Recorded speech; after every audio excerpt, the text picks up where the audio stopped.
What's going on? What's going on, yeah? You know who it is. You know what it is, man. It's your boy, Big June. I'm back with it here with another episode of Big June Sports Talk, man. Where sports discussion becomes sports debates and so on, man. You know, where we discuss the good, the bad, and the ugly. Everything and anything in the sports world I touch on this platform, man. You know what I mean? Before I get this episode off and all that, I just want to say, make sure y'all hit that like button, hit that subscribe button, hit that notification button. So when I drop these joints, man, y'all be the first ones to get it, man. I just dropped Public Enemy #1, the Kyrie Irving episode, as well as Pressure Bust Pipes, the Brooklyn Net edition. So, try to stay more consistent. I promised y'all the Penn State Predator Part 1, and it surely will be dropping soon. But, over the weekend, devastating loss for my New York Jets, and, we're still alive in an equation as far as playoff implications and as the AFC as well. Currently 6-4, 2-2 in the division. So, everything is still up for the grabs. So basically, we basically control our own destiny the rest of the way. Yes, it was a devastating loss. No question about it. But what transpired afterwards in the press conference left me puzzled, frustrated. And, I know I feel the same sentiment of a lot of Jet fans right now, as I'm about to discuss the Zack Wilson. And is he the right man for the job moving forward? I mean, we all seen the two matchups against New England. If you ask anyone, including your boy Big June, if our defense gives up 3 points and we sack the quarterback 6 times, there's no way we lose this game. There's no way. I mean, I am a betting man, and I don't condone, I don't know, acknowledge how to do that, but yes, your boy Big June occasionally likes to gamble, fan doing all that. But, again, let me mention it again. If you tell your boy Big June this Jet defense would allow 3 points, sack Mac Jones 6 times, and come out with a loss, I say you got to be smoking. Pass it. Unless you got that pipe, that white substance, right? Because there's no way. 3 points the defense allowed throughout the whole game, right? And let me get this out the way. Let me get it out the way. I'm not here to not bash the special teams unit for what happened on that last play. I mean, 17 punts between both teams. They should add that stat line on the gambling sites. You know what I mean? Who's going to punt more? You know what I mean? Would it be 10 punts or more in the game? I mean, look, 17 punts combined between the Patriots and the Jets. I mean, with the win, with all the conditions that was going on. Some will question why he kicked it in that direction in the first place. Listen, special teams did their job for the majority of the game. Defense did their job for the majority of the game. They bent but never broke. Allowed 3 points. However, this is why we're doing this episode right now.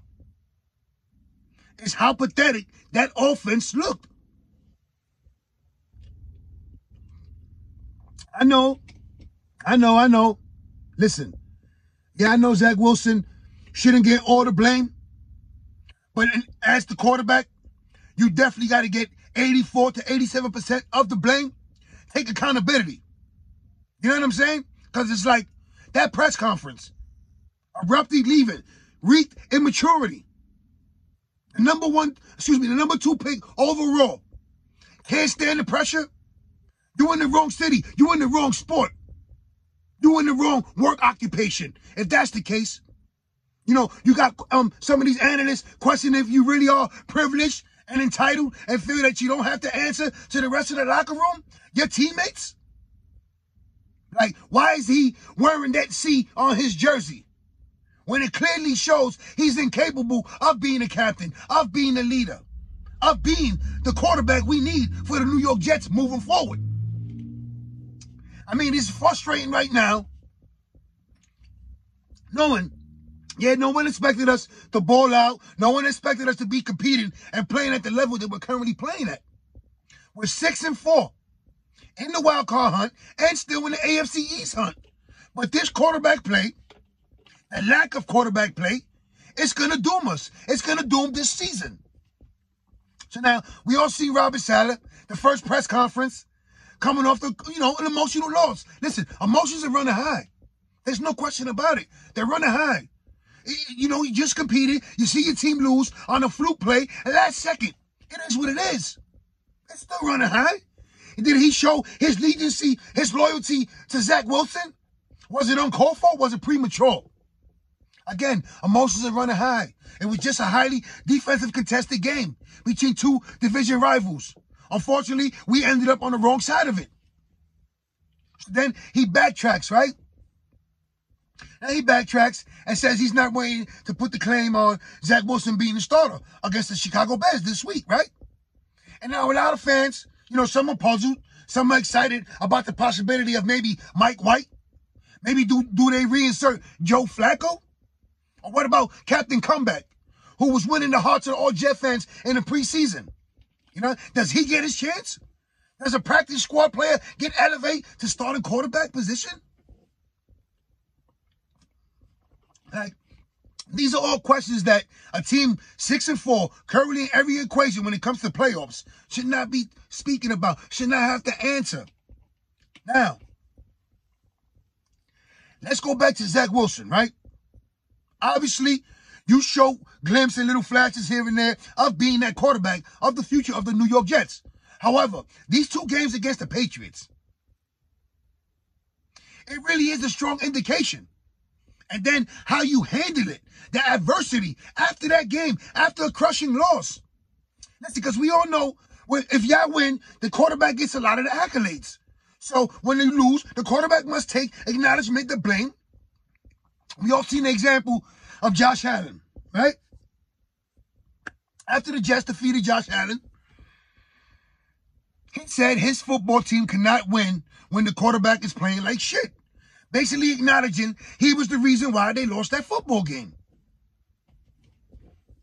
Yes, I know Zach Wilson is young, second year in the league, but starting quarterback of a national football team, you have to be ready to take accountability for everything that goes right as well as everything that goes wrong.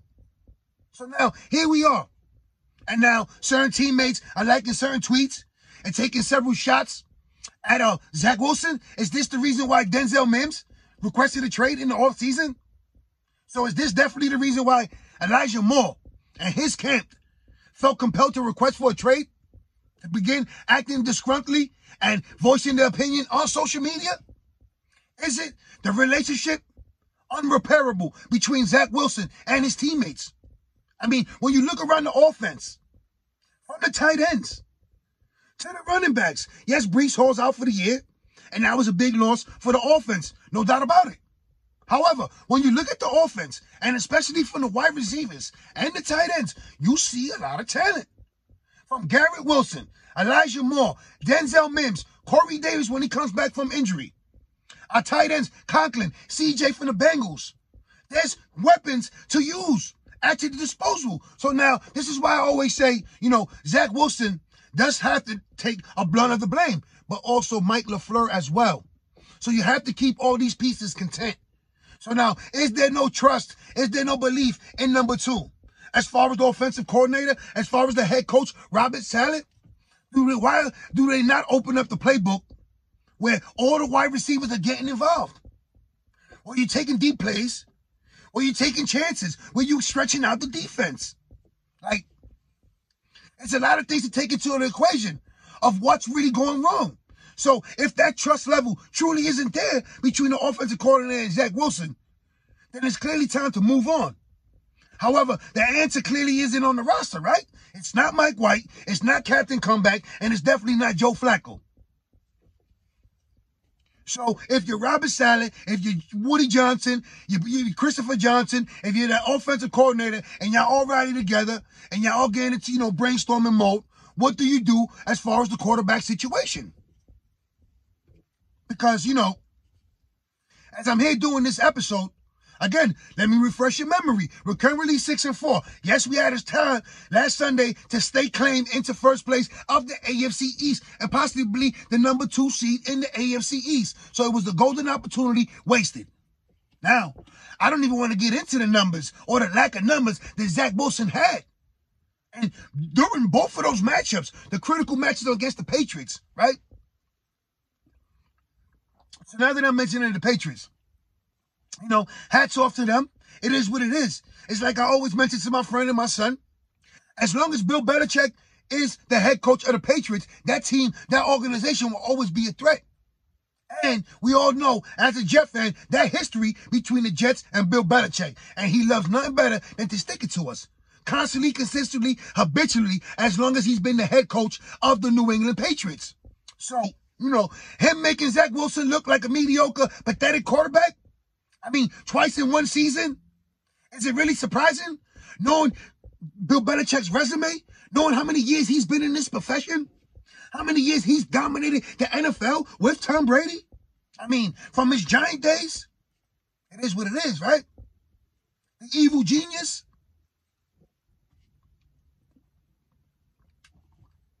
But the lack of awareness, the lack of accuracy at times, and Zach Wilson, when you look at some of the replays of open wide receivers, from Denzel Mims to the tight end Coughlin a couple of times, to the running backs in the flats. Like, what are you seeing as everything is developing? What are you seeing as you go through your progressions? We go on and say that obviously he's not seeing much. He has happy feet. Can we please stop with the comparisons of Patrick Mahomes and Aaron Rodgers? These two quarterbacks are Super Bowl winning quarterbacks, right? Both have that it factor. Both make you feel comfortable knowing if your team is trailing late in the fourth quarter and here comes the quarterback to lead the team, right? So you feel comfortable with Mahomes and Aaron Rodgers late in the game with the ball, the game on the line. The same cannot be said about Zach Wilson. Yeah, he had that great game against Pittsburgh in the fourth quarter. Really managed it. They really do no errors. Against Buffalo, the same. So this is what you want from your second pick overall, to manage the game? Not to have explosive plays, not to show the potential to lead and to be the captain of that football team, the leader moving forward from your number 2 overall pick. So it seems like, once again, the New York Jets are at a crossroads when it comes to the most crucial position on the team, quarterback. I was rooting for Zach Wilson. And listen, this all could be premature. Something could turn on to him. So maybe the competition to bring out the best of him in the regular season. Maybe he'll wake up and take accountability for his errors, for his flaws, for his mistakes, and learn from them. And maybe he will turn it around in his remaining games and lead us to the playoffs and quiet everyone down, including your boy Big June. But right now, it's rough. It's rough and it's frustrating being a Jet fan, seeing the team lose 10-3. 10-3, your starting defense gives up 3 points. Throughout the whole game, 3 points. Yet, we cannot get nothing going on the offensive side of the ball. Now, I will say this. As far as the running game, it really looked like it was non-existent.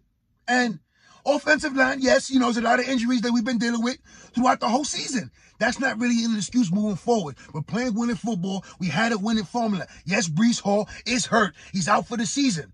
But we got James Robinson from the Jaguars, and Michael Carter should be a sufficient 1-2 punch. Why abandon that running game knowing it was a close game? It was a tight game. Seeing your quarterback struggle.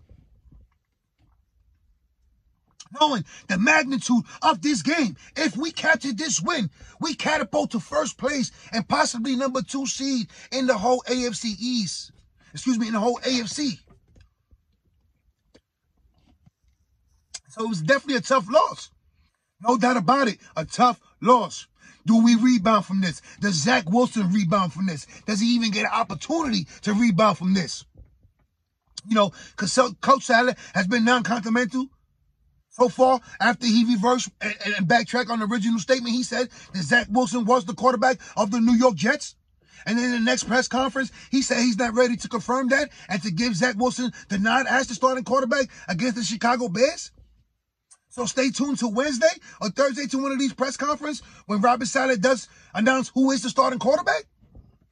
As the New York Jet fan, who do you want to see as the starting quarterback? Is it Zach Wilson? Is it Joe Flacco? Is it Mike White? Does Mike White get another opportunity to show what he can do? Or is it Captain Comeback?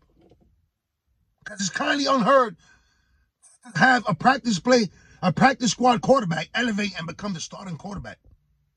Maybe due to injuries. But you'll have your 1, 2, and 3 all injured. No, injury free. Right? So basically, is Captain Comeback going to get that nod? Is Coach Salad ready to make that move? Is it a move to save the season? Is it out of desperation? I mean, it's a lot of ways you could dissect this situation right now. What will remain seen right now as far as the Jets, 6-4, currently in every equation as far as the playoffs. Yes, the remaining schedule looks, if they navigate it the right way, I don't see no reason why the Jets can't win 10 games, 11 games possibly. And if Zach Wilson were to learn how to play better ball in those games against the Patriots, we could possibly be sitting at 7-3 or 8-2. Right? So a lot of he say, a lot of what could have, should have, better. But listen, right now, the reality is that currently 6-4 in every conversation, the playoff conversation, the AFC East conversation. It is what it is. So if you're Robert Saleh, are you ready to make that change? And if you make that change, there is no turning back, right? Is there no turning back? Can you give back Zach Wilson unless someone is injured that is forced to play Zach Wilson once again? See, this is one of the things that I respect about Bill Belichick. Since Tom Brady has gone on to play for Tampa Bay, and Mac Jones, whoever the case might be, has been under center for the New England Patriots, Bill Belichick has not been afraid to bench them if they're not playing good ball. From Cam Newton to Stedman, now to Mac Jones. He's not afraid to plug the quarterback and sit his ass on the sideline. Listen and learn to what's going on. And he's definitely not afraid to insert them back into the game. Alleviate them, bring them back in, and show the confidence in them moving forward. That's one of the things that as a coach, you have to distinguish what's best for your football team. Read and know what the temperature of your football team actually is, right? So again, shout out to Bill Belichick. Shout out to the New England Patriots for once again sticking it to us. And, it is what it is. But I want to see how we respond moving forward, knowing we still in every equation alive as far as the playoff conversation, right? It is what it is, man. Again, it was a rough loss. And I'm looking forward to see how the team bounces back, man. It is what it is, man. Before I get out of here, all my family and friends in New York, man, stay safe, stay sharp, stay blessed, stay alert, stay on point. Happy Thanksgiving. And, all my family and friends in the pen, some of y'all getting released real soon. Y'all day coming, man. I'm out of here. One.